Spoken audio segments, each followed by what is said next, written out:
कहानी की शुरुआत में हम जेनिफर नाम की एक लड़की को देखते हैं जो एक घर में केयर टेकर के रूप में काम कर रही होती है। तभी बच्चों का पिता वहां आता है और जेनिफर को बाहर बुलाता है। वह उसके सामने उसका पासपोर्ट रखकर गंभीरता से पूछता है कि उसने अपनी असली पहचान उनसे क्यों छिपाई। ये सुनकर जेनिफर घबरा जाती है, लेकिन उसके पास इस सवाल का कोई जवाब नहीं होता, क्योंकि हकीकत ये थी कि वह ऑस्ट्रेलिया में एक संगीन जुर्म करने के बाद वहां से भागकर यहाँ आई थी। तब वह शख्स जेनिफर को डराते हुए कहता है कि अगर उसने उसके सवालों के सही जवाब नहीं दिए तो वह उसे पुलिस के हवाले कर देगा। पुलिस का नाम सुनते ही जेनिफर और भी घबरा जाती है। तब अचानक जेनिफर पास रखा फूलों का एक गुलदान उठाकर उस शख्स के सिर पर दे मारती है। इसके बाद वह उसके हाथ से अपना पासपोर्ट छीनती है और वहां से भाग निकलती है। वह हांफते हुए सड़क पर भाग रही होती है कि तभी उसे सामने एक बस दिखाई देती है। ये देखकर वह बिना सोचे समझे उस बस में सवार होने की कोशिश करती है, लेकिन जैसे ही वह कदम आगे बढ़ाती है, कंडक्टर उसे टोकता है और पूछता है कि तुम्हारा टिकट कहाँ है। उसके पास कोई टिकट नहीं था, इसलिए वह घबराहट में अपने बैग में टिकट ढूंढने का नाटक करने लगती है। ये देखकर ड्राइवर उससे कहता है कि कोई बात नहीं, अंदर आ जाओ, मैं अपनी बस में हमेशा एक गुनहगार के लिए सीट खाली रखता हूँ। ये सुनकर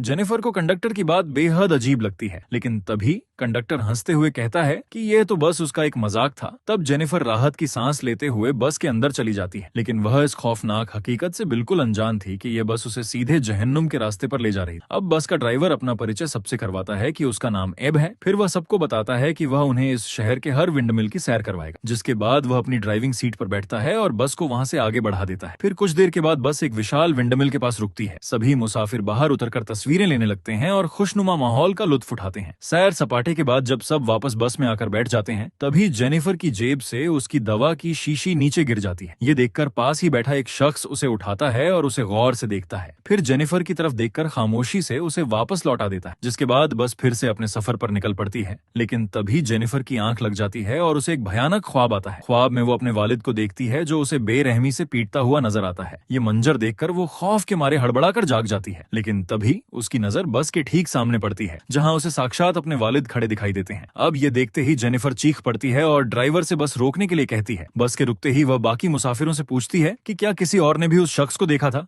मगर सभी उसके चेहरे की ओर हैरानी से देखने लगते हैं, मानो उन्होंने कुछ देखा ही ना हो। अब यह देखकर जेनिफर तसल्ली करने के लिए बस से नीचे उतरती है और अपने पिता को ढूंढने लगती है, लेकिन बाहर कोई मौजूद था ही नहीं। इसीलिए मायूस होकर वह वापस बस में आकर बैठ जाती, जिसके बाद ड्राइवर दोबारा सफर शुरू करने की कोशिश करता है, लेकिन इस बार बस स्टार्ट नहीं होती। वो कई बार कोशिश करता है, फिर भी बस चालू नहीं होती। आखिर में वह खराबी की जांच करने के लिए नीचे उतर जाता है, मगर बस की अच्छी तरह जांच करने के बाद भी उसे कोई खराबी नहीं मिलती। इसलिए वह वापस बस में आकर सबको कहता है कि अब हमें यहीं रुककर मदद का इंतजार करना होगा। ये सुनकर कुछ मुसाफिर भड़क जाते हैं, क्योंकि उनमें से कुछ लोगों को जल्द से जल्द शहर वापस पहुंचना था। तभी वे ड्राइवर से पूछते हैं कि क्यों ना हम खुद जाकर मदद बुला लाएं। इस पर ड्राइवर उन्हें आगाह करते हुए बताता है कि यहाँ से सबसे नजदीकी मदद का ठिकाना लगभग 1 घंटे की दूरी पर, यानी आने जाने में करीब 2 घंटे का पैदल सफर तय करना पड़ेगा। ये सुनते ही पैदल जाने की जिद कर रहे मुसाफिरों के कदम भी वहीं थम जाते हैं। उस वक्त जेनिफर सबसे कहती है कि रात का वक्त है, हम यहाँ इस तरह नहीं रुक सकते, क्यों ना हम उस विंडरमिल की तरफ चलें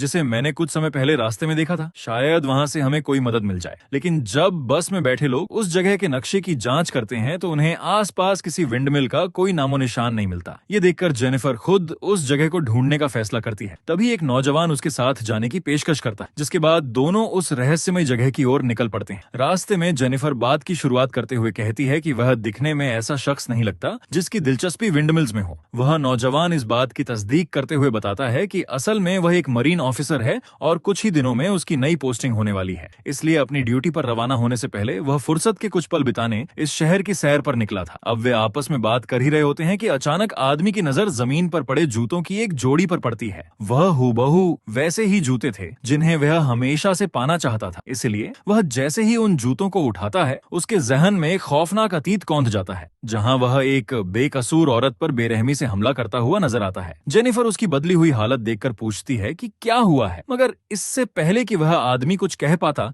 अचानक उस पर एक जानलेवा हमला होता है और जेनिफर के सामने ही उसके दोनों पैर धड़ से अलग कर दिए जाते हैं। खौफ के मारे जेनिफर की घिघी बंद जाती है। तभी उसकी नजर सामने से दारती लेकर आते हुए एक साई पर पड़ती है। इस खौफनाक मंजर को देखकर जेनिफर बुरी तरह दहशत में आ जाती है और जान बचाकर वापस बस की तरफ भागती है। वह हांफते हुए बस में पहुंचती है और सबको बताती है कि उसने बाहर क्या देखा, लेकिन उसकी इस अजीबोगरीब बात पर कोई यकीन नहीं करता। तभी मुसाफिरों में से एक शख्स आगे आता है और उसे शांत करने की कोशिश करते हुए बताता है कि वह एक डॉक्टर है। फिर वह उसे समझाने लगता है कि दवा की ज्यादा खुराक लेने की वजह से उसे हल्सिनेशन हो रहा है, इसलिए तुम शांत हो जाओ और ठंडे दिमाग से सोचो कि आखिर में वहां हुआ क्या था। लेकिन अगले ही पल कोई भारी चीज जोर से बस की खिड़की से आकर टकराती है। इससे पूरी बस में अफरा तफरी मच जाती है और डर के मारे सभी मुसाफिर जान बचाने के लिए बस के एक तरफ इकट्ठा हो जाते हैं। उनके एक तरफ आ जाने की वजह से बस का संतुलन बिगड़ जाता है और वह धीरे धीरे गहरे पानी में गिरने लगती है। अब इससे पहले कि बस पूरी तरह पानी में डूबकर तबाही का मंजर बनती, वे सब किसी तरह मशक्कत करके पानी से बाहर निकलने में कामयाब हो जाते हैं। लेकिन इस आपाधापी में कोर्ट नाम के लड़के के हाथ में गंभीर चोट लग जाती है। यह देखकर कोर्ट के पिता बेहद गुस्से में आ जाते हैं, क्योंकि कोर्ट को एक ऐसी बीमारी थी जिसकी वजह से उसका खून आसानी से बंद नहीं होता था। इसलिए वे इस पूरी घटना का जिम्मेदार जेनिफर को ठहराते हैं। तब दोनों के बीच एक तीखी बहस छिड़ जाती है, जिसके चलते बाकी लोग बीच बचाव करके उन्हें शांत करवाते हैं और सब लोग मिलकर उसी विंडमिल की तरफ लौटने का फैसला करते हैं जिसका जिक्र जेनिफर ने किया था। लेकिन जेनिफर उन्हें आगाह करते हुए कहती है कि खुदा के लिए वहां मत जाओ, क्योंकि वहां एक कातिल मौजूद है। मगर हर बार की तरह इस बार भी सब लोग जेनिफर की बात को अनसुना कर देते हैं और उस तरफ बढ़ जाते हैं। अब जब सब लोग विंडमिल की तरफ बढ़ रहे होते हैं, तभी ताकाशी नाम के एक मुसाफिर की नजर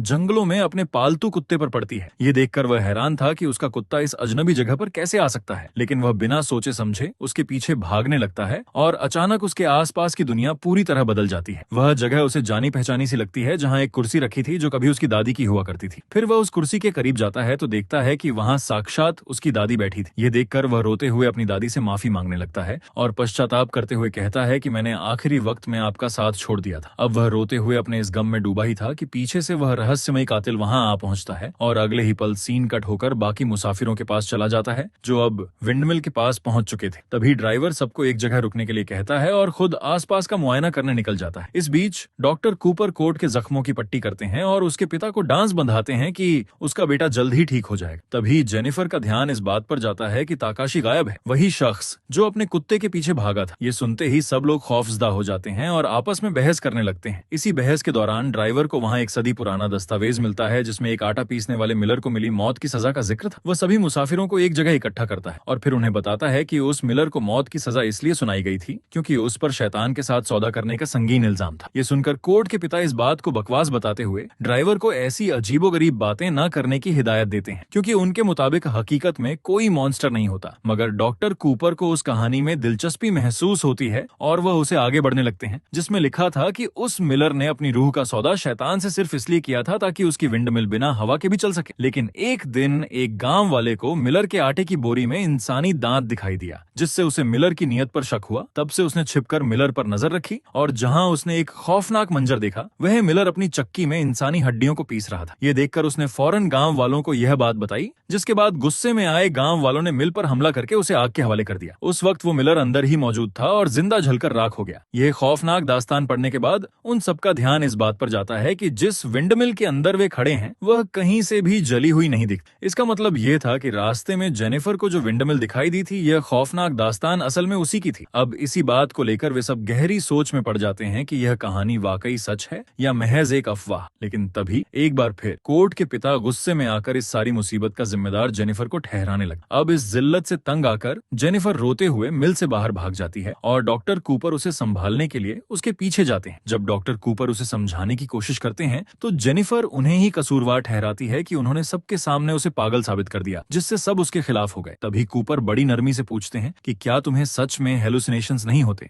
जेनिफर जवाब देती है कि होते हैं, लेकिन इसके बावजूद वह कातिल महज मेरा वहम नहीं बल्कि हकीकत है। वह आगे कहती है कि मुझे लगता है कि वह कातिल कोई और नहीं बल्कि मेरे वालिद हैं, जिनकी बरसों पहले मौत हो चुकी है। अब वे इस विषय पर बात ही कर रहे होते हैं कि तभी डॉक्टर कूपर को झाड़ियों में किसी की आहट सुनाई देती है। वह आवाज उन्हें जानी पहचानी सी लगती है, इसलिए वे अकेले ही उसकी दिशा में बढ़ जाते, जहां पहुंचकर उन्हें जंगल के बीच एक औरत लेटी हुई मिलती है। अब जैसे ही वे उसके करीब पहुंचते हैं, वह औरत होश में आकर अपनी मौत का जिम्मेदार डॉक्टर कूपर को ठहराने लगती है। इस पर डॉक्टर कूपर सफाई देते हुए कहते हैं कि वह महज एक एक्सीडेंट था जिसकी वजह से तुम्हारी मौत हुई, लेकिन इससे पहले कि वे अपना पछतावा पूरी तरह जाहिर कर पाते, अचानक वह रहस्यमय कातिल वहां आ धमकता है और बेरहमी से डॉक्टर कूपर का कत्ल कर देता है। कातिल को अपने सामने देखना जेनिफर को अंदर तक झकझोर देता है और वह बुरी तरह दहशत में आ जाती है। लेकिन तभी वहां ताकाशी पहुंच जाता है। वो फौरन जेनिफर को संभालता है और उसे लेकर वापस विंडमिल की तरफ भागता है। विंडमिल लौटकर जेनिफर सबको पूरी बात बताती है कि किस तरह कातिल ने डॉक्टर कूपर की जान ले ली। मगर यह सुनकर सब लोग खौफ में आने के बजाय जेनिफर को ही शक की निगाह से देखने लगते हैं। अब उन्हें लगने लगता है कि यह पागल जेनिफर खुद ही यह सारे कत्ल कर रही है और सारा इल्जाम किसी काल्पनिक मॉन्स्टर पर मढ़ रही है, क्योंकि उस कातिल को जेनिफर के सिवा अभी तक किसी ने नहीं देखा था। साथ ही जब भी कोई कत्ल हुआ, जेनिफर हमेशा विक्टिम के साथ अकेली थी। अब यह सब सोचकर वे सब मिलकर जेनिफर को रस्सियों से बांध देते हैं। तभी ताकाशी सामने आता है और सबको यकीन दिलाने की कोशिश करता है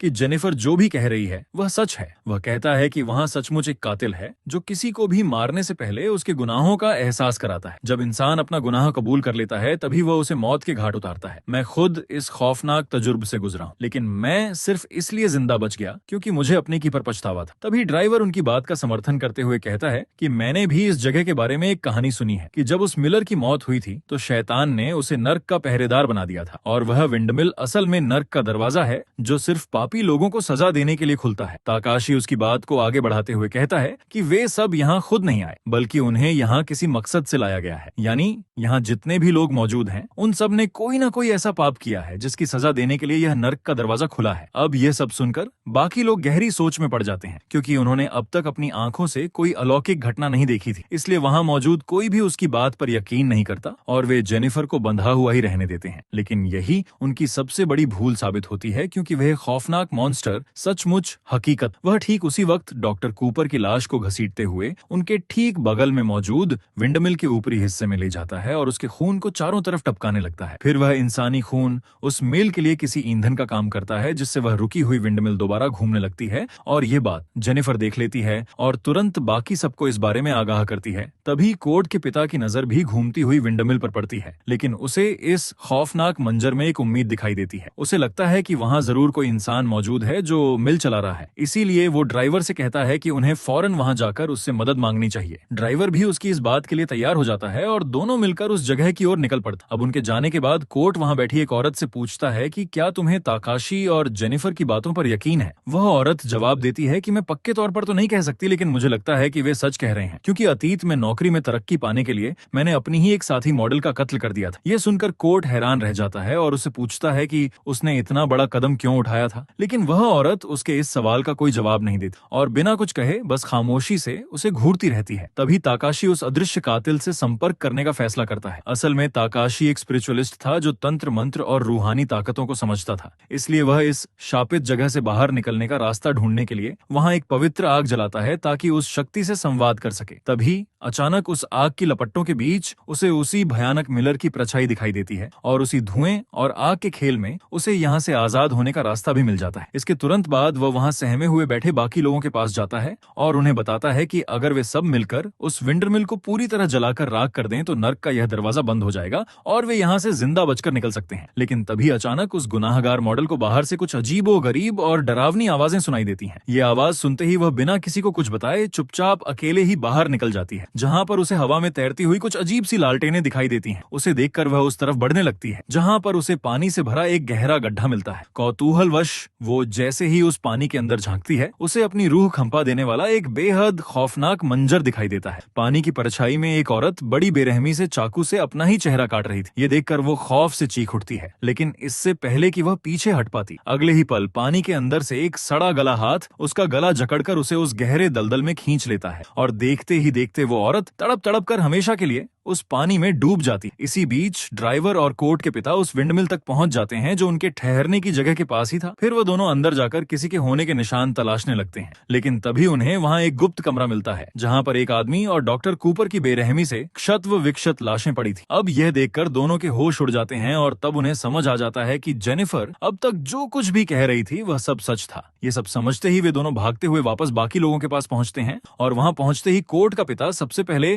जेनिफर के हाथ खोल देता है और उस पर शक करने के लिए उससे माफी मांगता है। इसके बाद वह सबको बताता है कि कातिल सचमुच मौजूद है, लेकिन उसके मुताबिक वह कोई मॉन्स्टर नहीं बल्कि एक सन की इंसान है। इस पर ताकाशी उसकी बात काटते हुए कहता है कि वह इंसान नहीं बल्कि एक मॉन्स्टर है, क्योंकि मैंने आग में उसका असली रूप देखा है। वह आगे कहता है कि मुझे उसे खत्म करने का तरीका भी पता चल गया है। इसके बाद वह सबको समझाते हुए बताता है कि अगर वे उस जगह पर पेट्रोल डालकर आग लगा दें तो उनके साथ हो रही यह खौफनाक घटना हमेशा के लिए खत्म हो जाएगी। अब यह सुनकर सभी उसकी बात मान जाते जाते हैं, जिसके बाद ड्राइवर और ताकाशी पेट्रोल की तलाश में विंडमिल की छानबीन करने लगते हैं। लेकिन इस बीच कोर्ट नोटिस करता है कि उसका पिता बहुत घबराया हुआ है, इसलिए वह उससे पूछता है कि आप इतने परेशान क्यों हैं? क्या आपने भी कोई गुनाह किया है? ये सुनकर उसका पिता बात को टालने की कोशिश करता है, लेकिन कोर्ट उसे रोकते हुए पूछता है कि मैं अपनी माँ से बात क्यों नहीं कर सकता और आप मुझे उनके पास क्यों नहीं जाने देते? अब इन तीखे सवालों से कोर्ट का पिता बुरी तरह घबरा जाता है और आखिर में उसके सब्र का बांध टूट जाता है और वह सबके सामने कबूल करता है कि उसने कोर्ट की माँ का कत्ल किया था। वह सफाई देते हुए कहता है कि तुम्हारी माँ ने मेरी जिंदगी जहन्नुम बना दी थी, जिसकी वजह से मैंने उसे तलाक तो दे दिया था, लेकिन उस समय वह तुम्हारी कस्टडी पाने के लिए मुझे लगातार परेशान कर रही थी और मुझे तुमसे दूर करने की कोशिश कर रही थी, इसलिए मेरे पास उसे रास्ते से हटाने के अलावा और कोई रास्ता नहीं बचा था। लेकिन कोर्ट को अब अपने बाप की इन झूठी दलीलों और सफाई से कोई मतलब नहीं था। वह अपने पिता के इस घिनौने चेहरे को और नहीं देखना चाहता था, इसलिए वह रोते हुए वहां से भाग जाता है। ये देखकर जेनिफर तुरंत कोर्ट को संभालने के लिए उसके पीछे दौड़ती है और थोड़ी दूर जाने पर उसे एक पेड़ के नीचे अकेला बदहवास बैठा हुआ पाती है। उधर कोर्ट का पिता भी अपनी सफाई देने के लिए उसे ढूंढने निकल पड़ता है, लेकिन तभी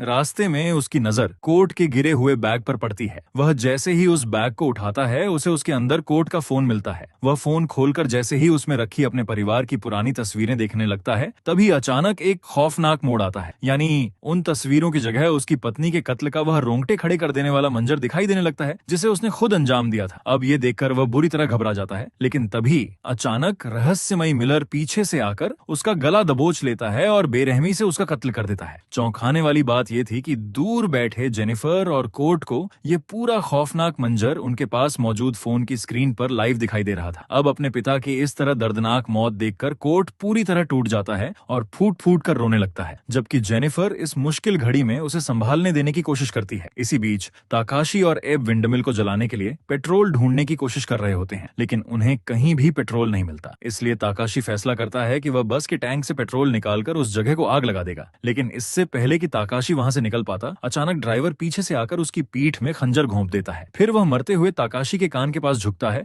और फुसफुसाते हुए कहता है कि मैं कोई आम ड्राइवर नहीं, बल्कि उसी खूनी मिलर का साथी हूँ जो तुम जैसे पापियों को यहाँ मौत के मुंह में खींच लाता है। जिसके बाद ड्राइवर घबराया हुआ होने का नाटक करता है और बाकी बचे लोगों के पास लौटकर झूठ बोलता है कि ताकाशी डरकर कहीं भाग गया है। फिर वह उनसे कहता है कि विंडमिल को जलाने के लिए उन्हें बस के पास जाकर उसके टैंक से पेट्रोल निकालना होगा। ये सुनकर वे तीनों पेट्रोल लेने के लिए बस की तरफ बढ़ते हैं। वहां पहुंचकर जेनिफर एक बोतल में पेट्रोल भर लेती है और फिर वे सभी वापस विंडमिल की ओर लौट आते हैं। तभी ड्राइवर जेनिफर को डराते हुए कहता है कि इस विंडमिल को जलाने के बाद भी नर्क का यह दरवाजा बंद नहीं होगा, क्योंकि पापों की माफी इतनी आसानी से नहीं मिलती। लेकिन जेनिफर उसकी बात को अनसुना कर देती है। वह कोर्ट से बाहर इंतजार करने के लिए कहती है और खुद अंदर जाकर चारों तरफ पेट्रोल छिड़कने लगती है। लेकिन जैसे ही वह आग लगाने के लिए मुड़ती है, उसके सामने साक्षात वह खौफनाक मिलर खड़ा होता है, जिसकी वजह से जेनिफर डर के मारे मदद के लिए चीख पड़ती है। लेकिन ड्राइवर चुपचाप खड़ा होकर इस खौफनाक मंजर का मजा लेता रहता है। अब खुद को बचाने की जद्दोजहद के बीच जेनिफर को अचानक अपने मरे हुए पिता का भूत दिखाई देता है, जो उस पर हंसता हुआ नजर आता है। तब अचानक जेनिफर के दिमाग में उसके अतीत के उस भयानक गुनाह की यादें ताजा हो जाती हैं। उसे याद आता है कि कैसे वह अपने उसी पुराने ट्रेलर के पास पहुंची थी, जहां वह कभी रहा करती थी। ये देखकर